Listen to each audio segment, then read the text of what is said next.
Hello everyone, welcome back to my channel. Today I'm going to show you how to integrate this one.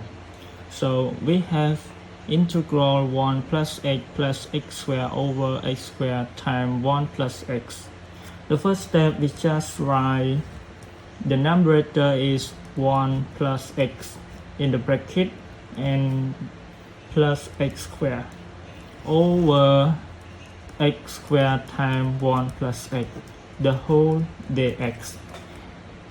You know that the numerator we can split by two fractions, so we can write 1 plus x over x squared times 1 plus x squared over x squared times 1 plus x, the whole dx. And then we can write 1 plus x and 1 plus x we cancel out, so we get 1 over x squared plus x squared and x squared we cancel out, so we get 1 over 1 plus x, the whole dx. We can write x squared is x powers -2 and plus 1 over 1 plus x dx.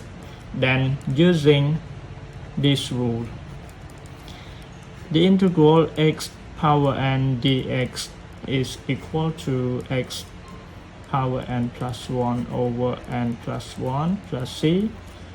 C is any constant, and the last one is 1 over ax plus b dx equal to 1 over a's natural log absolute value ax plus b plus c any constant.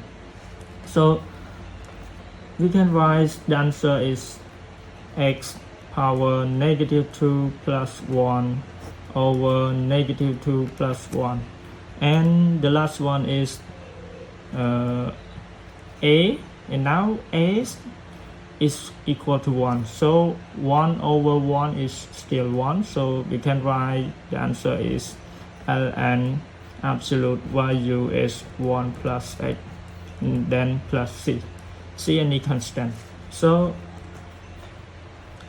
we get x power -1 because -2 plus 1 is -1, and over -1 plus ln absolute value x plus 1 plus c, and we can write minus 1 over x plus ln absolute value x plus 1 plus c, also c any constant. So the answer is equal to minus 1 over x plus ln x absolute value is x plus 1 plus c.